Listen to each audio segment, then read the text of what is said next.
Swaminarayan Shri Swaminarayan secondary અને higher secondary સ્કૂલના શિક્ષક હું ધર્મેશ સર. વિદ્યાર્થી મિત્રો, આજે આપણે ધોરણ 12 કોમર્સ વિષય આંકડાશાસ્ત્ર પ્રકરણ 1 સૂચકાંક. તો વિદ્યાર્થી મિત્રો, આજે આપણે સૂચકાંકના પ્રકરણની અંદર આવતા સૂત્રો વિશે સમજ મેળવવાના છીએ. તો તમે જોશો સ્વાધ્યાય 1.1 ની અંદર આધાર વર્ષ પસંદ કરવા માટેની બે રીતો છે. એક અચલ આધારે સૂચકાંક મેળવવો અને બીજું પારંપરિક આધારે સૂચકાંક મેળવવો. તો અચલ આધારે સૂચકાંક મેળવવા માટેનું વિદ્યાર્થીઓ સૂત્ર છે ચાલુ વર્ષની ચલ કિંમત ભાગ્યા આધાર વર્ષની ચલ કિંમત ગુણ્યા 100. આગળ વધીશું વિદ્યાર્થીઓ. પારંપરિક આધારે સૂચકાંક મેળવવાનું સૂત્ર. તો પારંપરિક આધારે સૂચકાંક બરાબર ચાલુ વર્ષની ચલ કિંમત ભાગ્યા અગાઉના વર્ષની ચલ કિંમત ગુણ્યા 100.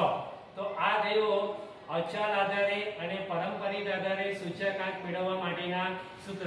વિદ્યાર્થીઓ, આગળ આપણે વિચાર કરીશું તો સ્વાધ્યાય 1.2 માં આધાર પરિવર્તનના સૂત્ર આવશે. તો આપણને દાખલાની રકમમાં અચલ આધારે સૂચકાંક આપ્યો છે અને પારંપરિક આધારે સૂચકાંક મેળવવાનો છે.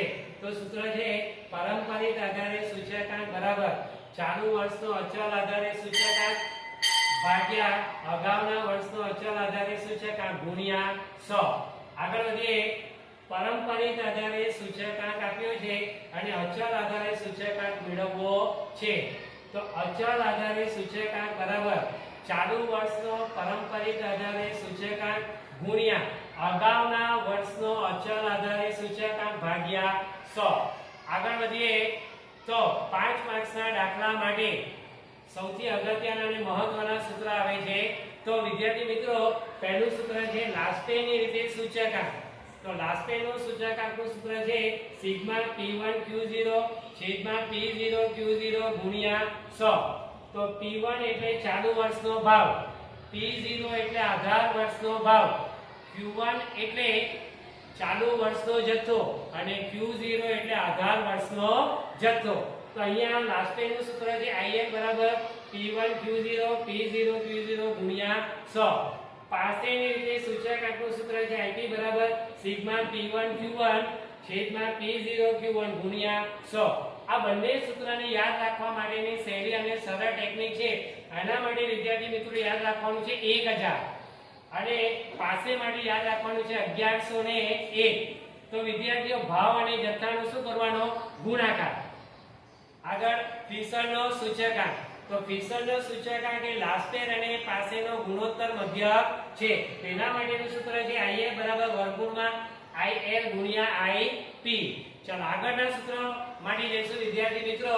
તો એના પછી સ્વાધ્યાય 1.4 માટે આવશે કુલ ખર્ચની રીતે સૂચકાંક અને કૌટુંબિક અંદાજપત્રની રીતે સૂચકાંક.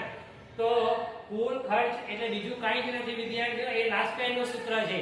તો એનું કુલ ખર્ચની રીતે સૂચકાંક બરાબર સિગ્મા P1 Q0 છેદમાં P0 Q0 ગુણ્યા 100. ત્યાર પછી કૌટુંબિક અંદાજપત્રનો રીતે સૂચકાંક છે સિગ્મા IW છેદમાં સિગ્મા W. તો આ થયું કૌટુંબિક અંદાજપત્રની રીતે સૂચકાંક. વિદ્યાર્થી, આગળ વધીશું. નાણાંની ખરીદ શક્તિ. તો નાણાંની ખરીદ શક્તિનું સૂત્ર છે 1 ભાગ્યા જીવન નિર્વાહ ખર્ચનો સૂચકાંક.